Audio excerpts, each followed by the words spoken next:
11 matches to go. Liverpool are top of the Premier League table, 1 point clear of defending champions Manchester City. But City remain odds-on favourites to retain their title.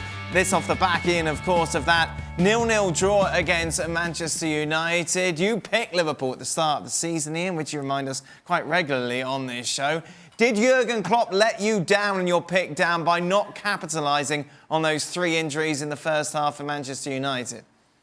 Well, my prediction about who's going to win the title is neither here nor there, to be honest with you. But Liverpool aren't on form at the moment. They're not playing well. They hardly created a chance in the game. And they were playing a Manchester United team who were playing with 10.5 men, really, because Rashford wasn't properly fit, but had to stay out there because of all the other injuries. So, yeah, it was an opportunity lost. Normally, you might say that's a great point away to their big rivals at Old Trafford, but not this time.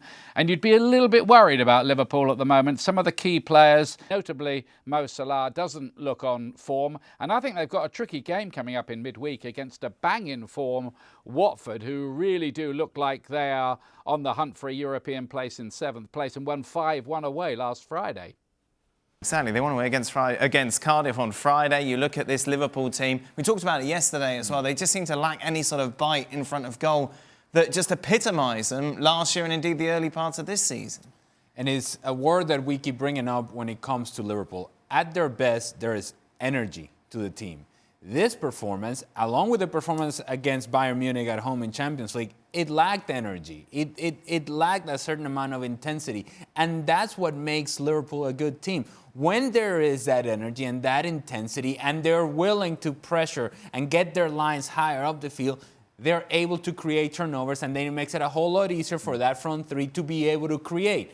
I don't think that Liverpool is built as a team that is just going to build out of the back and then at a slow pace is going to pass the ball through the midfield and then at a slower pace going to build something in the final third. It's not the makeup of the team and it's not the structure of the group. And so therefore, what you find is a team that is trying to play with some sort of possession without having that final touch and that final pass and that energy and intensity that you need to create the opportunities.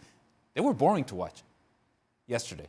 That's something to say about Liverpool. Shaka, I'll come back to you in a minute. We're going to talk about you a lot later on anyway. Ian, if I gave you the opportunity to change your pick now, would you? Yeah, I'm not going to change my pick because I looked at it from the start of the season and I thought Liverpool had a better chance than most people were saying.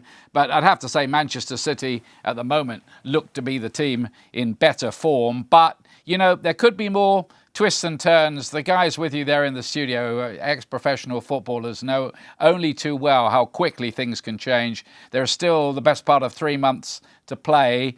There are Champions League complications possibly too. So this is just one phase. And in this phase, Manchester City look the more likely side to go on and win the title. But I'll stick by Liverpool. Of course. Question marks over the fitness of Fernandinho as well, which could be key in Manchester City's run-in. Just a quick word on Manchester United. It's interesting that point at Old Trafford has opened up the top 4 race a little bit more, I mentioned before. Chelsea could go back into the top 4 with that game in hand. According to the bookies, Shaq, it is United and Chelsea are pretty much neck and neck to get that 4th spot. Yeah, I just feel United will get it. The injuries this weekend aside, I still feel that they're a team playing with a whole lot more confidence than Chelsea are. As much as Arsenal are thereabouts, I don't see them as finishing 4th. I have them down as 5th. I just feel this Chelsea thing, and we know a lot more about them and how they turn over this whole incident at the cup final. But not a whole lot for me to phone home. No matter what, though, happens over the next 11 matches, Ian, would you give the job to Solskjaer, or is it dependent on him getting in the top 4? Well, it might be, and it might be that people will look at the Champions League tie. They're trailing to Paris Saint-Germain, and I wonder if 1 or 2 voices might say, well, he's done very, very well at the club, but, you know, when it came to the Champions League, did he have a great enough handle on all the subplots and sophistication at that kind of level? I think he should get the job. I mean, what is it, 26 points out of 30? I think that's the best start any manager has ever made in the first 10 games of a Premier League team. I think he's restored the happiness They look relaxed. They look like Manchester United again. And he's a Manchester United man. And I think if you ask the players and the fans, they'd say yes to Solskjaer.